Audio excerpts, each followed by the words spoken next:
Hello, happy people, and welcome to your Moment of Zed, the YouTube channel dedicated to the most beautiful car in the world, the BMW Z3, or as the folks in Forfar call it, the Z3. I'm Mark, and today's video is AI generated, at least the idea for it. YouTube has a new feature which generates ideas using AI, ideas that they think would be good for videos, that would be popular with your viewers. What they came up with for me recently was a video about routine maintenance. I said, okay, let's take a look at that topic. And I started to go through all the routine maintenance you need to do on a Z3 or any car for that matter. And I said, well, this could easily be an hour-long video, which people are not going to stick around for.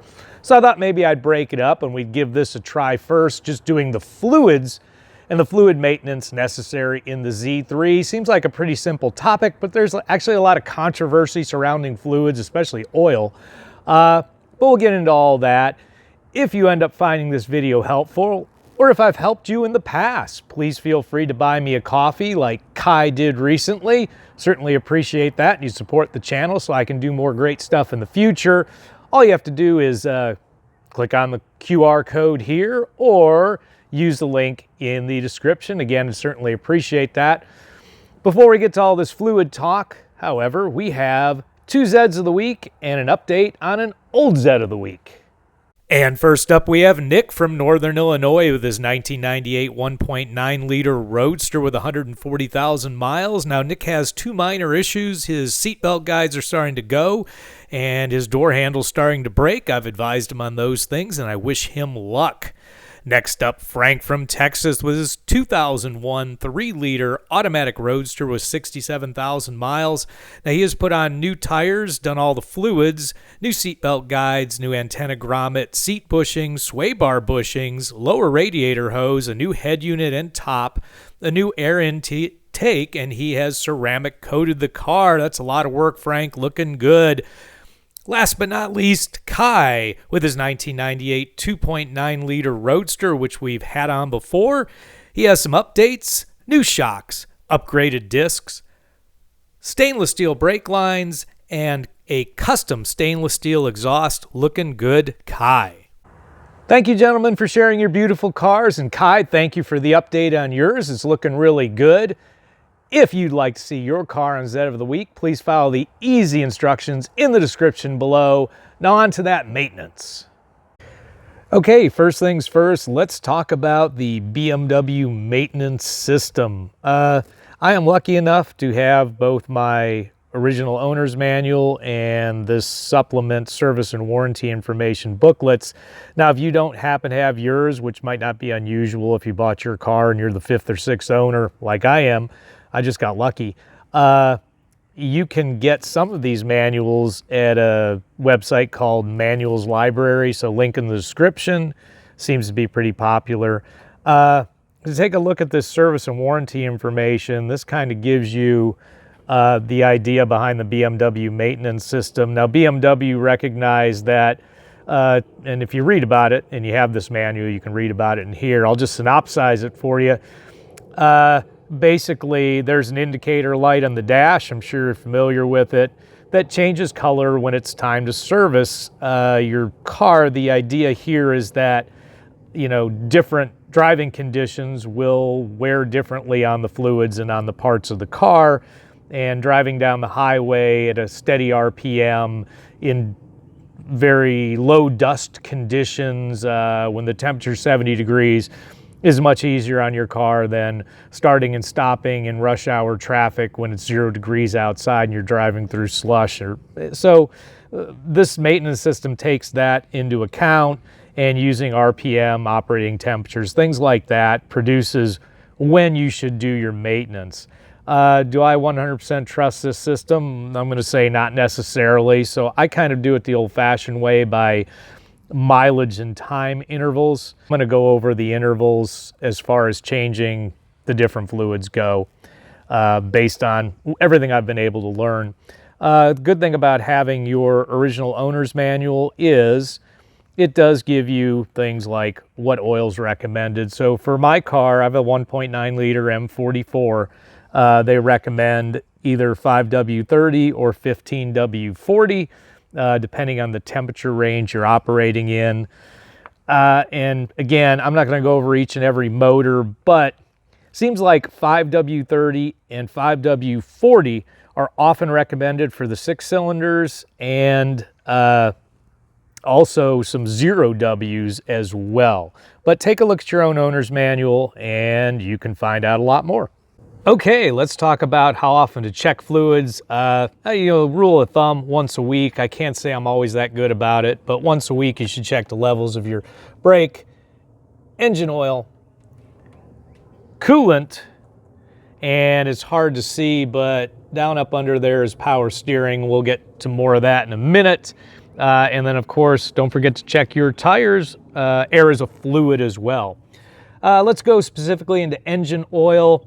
Now, as far as engine oil goes, how often do I change it? I change it every 5,000 miles, which for me ends up being about every 8 months. Now, of course, some people say even if your car's sitting, you should change it every year. Yeah, that may or may not be true. My car doesn't sit that often. I'm guessing you could probably go longer, but of course, supposedly oil, like any chemical, breaks down over time, whether it's being used or not.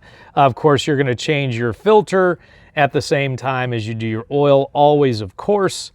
I use 5W30 as my viscosity. It's one of my recommended ones in the owner's manual. Again, as far as engine oil goes, which one you should use, I think if you have a name brand one that meets all the specs and is full synthetic and is the correct viscosity, you will probably be fine. There's a lot of arguments over oil in the automotive forums and on videos and everywhere else. So if you'd like to argue with me about oil or anything else, please go ahead and do it in the comments. I would absolutely love to hear from you. But again, I use 5W30. Moving on to brake fluid. Now, brake fluid is one of the 2 fluids that BMW has a specific recommendation on, which is to change your fluid every 2 years and to use .4 brake fluid. Now, I got to admit, I haven't done mine yet. Bad boys, but I will soon. I will do a complete flush of my system and put in new brake fluid when I do my front brakes, which is going to be sometime soon. Probably should have done it when I did my back brakes months ago, but I didn't. If you want to see a video about doing the full flush and fill on the brake system, Maine Jason, his channel has a great one. Link in the description, and link in the description to all the videos that you see me kind of referencing or using as we go through this. On to coolant. Now, coolant is the other fluid that BMW recommends, has a specific time recommendation on, which is every 3 years. And you should drain it, flush it, and fill it with either BMW original coolant, I would say, or which is like $28 a gallon. Again, link in the description for all this. Xerox makes a coolant that I think is pretty much the same, a few dollars cheaper.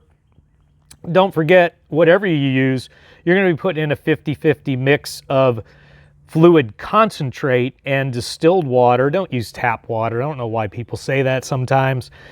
Distilled water and the concentrate. Remember that a lot of these companies are making the coolant already pre-mixed. So if it says 50-50, you're going to have to put that in straight without adding water. So keep that in mind.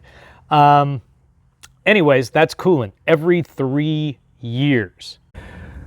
So let's talk about power steering now. Now, I have never changed my power steering fluid, and I will link you to a video from Auto Night about that. But on a 6-cylinder, it's nice and easy. It's up here, the reservoir is up here in the area by the oil filter. For those of us with the 1.9, we have a little more work. There it is, kind of below the air filter housing, and it's really, really awkward to get to, but reach down here, unscrew it, and I'll pull it up. And of course, now you got to check it. And of course, you've kind of changed the level as you've pulled it up. But the level should be kind of right in the middle of the stick there when you're checking it. And as far as what mine looks like, well, give me a second, I'll get a flashlight. Okay, and again, hard to film. but mine kind of looks kind of rusty and dusty. It needs to be changed, and I will change it. The funny thing about this is there's actually a filter at the bottom of this reservoir, at the bottom of the cup, which can't be changed. But you can change the entire reservoir, and I just might do that. I would not be surprised if this has never been changed. I don't know. It's hard to tell. But it's going to be a little bit of doing, but I'm going to do a video about changing this thing out. I think I'm going to change the whole thing. Really, the part's only about $30 for the cup. I don't have any problems with my power steering right now, but I think if I'm going to change that fluid, I might just change the whole cup. There is no, BMW doesn't have much guidance that I've seen about how often you should do this. I think I would probably do it anytime I did tranny and differential, and we're going to talk about that in a minute. The fluid that you should use for this is a Dexron 3 automatic transmission fluid, and if I'm not mistaken, says that right on the cap. Yeah, ATF only, automatic transmission fluid only, and the automatic transmission fluid that was available back then was a Dexron 3, and I've seen that in other places as well, so that's what I would use. Okay, on to maybe the two most controversial fluids, the transmission fluid. Now, of course, I have a manual transmission on this car. I did a very in-depth video about changing the transmission fluid or transmission oil. BMW, of course, says it's lifetime, and we have a discussion about what is lifetime. I think most people say 50 to 60,000 miles. Now, for my car, I used Redline D4 automatic transmission fluid. I know it's a manual, but anyways, I have an in-depth discussion about all that. It has been working fine since, so take a look at that video if you want to see the whole thing. So if you have an automatic transmission, again, this is supposedly another lifetime fluid. I would probably stick to the 50 to 60,000 mile guideline as far as what is lifetime. I have a link in the description to a Pelican parts, not a video, but it's a photo instructional on how to change your transmission fluid, filter, gasket. You're dropping the pan, actually. And as far as what fluid you should use, again, check your owner's manual. And there should be a sticker on your transmission as well if it hasn't worn away or fallen off yet, guiding you on which fluid to use. But again, I would probably do that every 50 to 60,000 miles. You do not want to replace a transmission. Now to the differential oil. Again, that depends on what differential you have. I have a very in-depth discussion about how to figure that out and what oil you should use. So take a look at that video if you're wondering. Again, another lifetime fluid for BMW. I would say 50 to 60,000 miles. Should change it out. You might as well do that while you're doing the transmission fluid and you're up under the car anyways. But again, in my in-depth video, I talk about what you would use, and it really depends on whether you have a non-slip or a locking differential or not. Okay, and last but not least, I would say a hidden fluid. Here in the trunk, underneath this cover on the driver's side, for us here in the US, you have a hydraulic fluid reservoir, part of the hydraulic system to raise and lower the top if you have an automatic top. Now, this takes fluid that if you buy it from BMW is crazy expensive. It's like $35 for a quarter of a liter. But Phoebe Bilstein makes basically the same thing for significantly less. I think like $14, $15 a quart.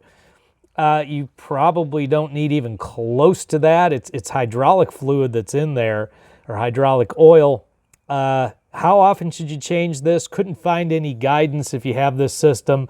I'd say do it at the same time you do your tranny and differential. Just swap out the hydraulic oil.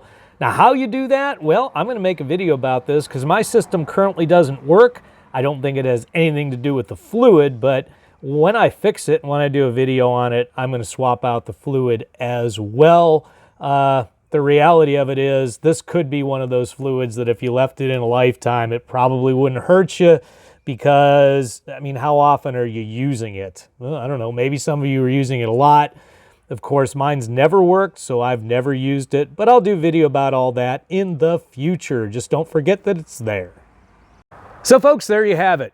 General fluid maintenance on the BMW Z3. I hope this video is successful. If it is, we'll move on to some other routine maintenance things like consumable items in the near future.